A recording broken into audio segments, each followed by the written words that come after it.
former Israeli ambassador to the U.S., Dr. Michael Oren. I was going to say good morning, but it's afternoon in Israel. Dr. Oren, just give us an update on, for everybody, what is going on in the mind of Israelis today? There's been so much happened in the 3+ weeks since the attack. What's the mood on the ground today in Israel?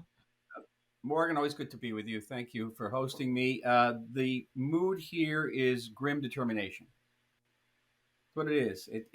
We are aware and increasingly aware of the rising international criticism of Israel, the accusations of war crimes, the just unspeakable escalation in anti-Semitic attacks around the world, particularly on American campuses and American cities. We're aware of this. We are also acutely aware of the intensifying pressure to have a ceasefire, or as it was expressed this morning by the Biden administration, a humanitarian pause, which I don't know how long they're thinking these pauses will last, but we understand that any pause will be used by Hamas to regroup, to regain essential equipment and supplies, and to maneuver.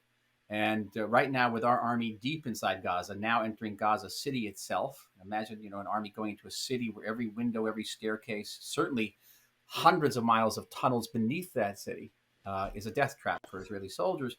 We're not particularly inclined to give Hamas that pause. In addition, Morgan, is the question of the hostages. Now we're talking about the families of these hostages who are adamantly opposed to not just any pause for humanitarian purpose, but any humanitarian corridor, with a claim which is very difficult to gainsay, which is that by maintaining the blockades of Gaza, preventing, say, fuel from going into Gaza, that is our only leverage we have over Hamas to at least let the Red Cross go in and see these Right. the hostages. We know who they are. Many of these families don't even know where their loved ones are. We're visiting them every day. I'm visiting them every day, and they're going through exquisite trauma. Can you imagine? I don't know. Do No, you have I can't kids? imagine. Like, I can do. you I imagine these have kids being yeah, someone 300 feet under the yeah. ground in Gaza City, for 4 weeks now? No, It's unthinkable. yeah. No, in fact, I have my daughter turns 3 on Sunday, and I thought about Michael. I thought about the little kids her age who Hamas took and who are held captive, and so we are actually doing a little fundraiser for an Israeli charity for Israeli children that my rabbi found and recommended.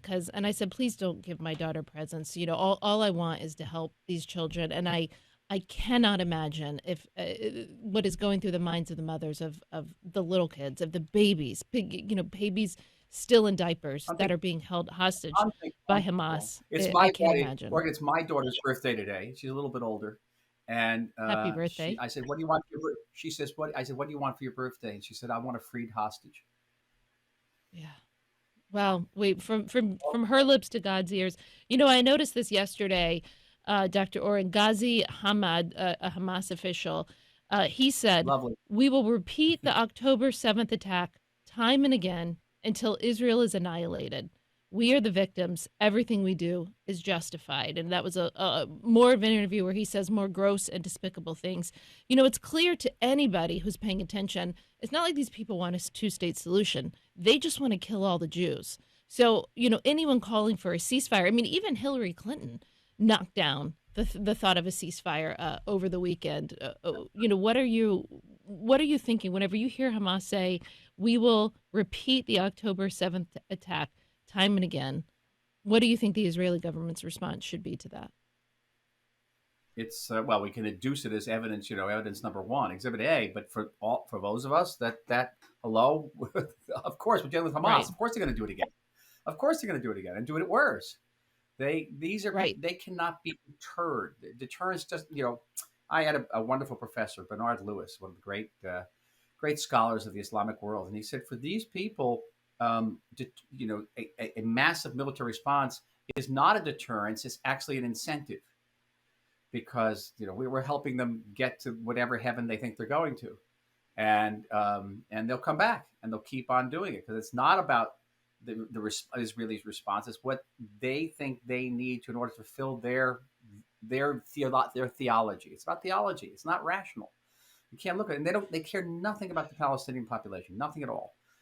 We have They care maybe we have less less than a minute. than they do about our. Sorry, Dr. Oren. I just wanted to ask you very quickly. You tweeted yesterday, along with the reasons for Israel's military and intelligence failures of October 7th, there was one question that keeps haunting me.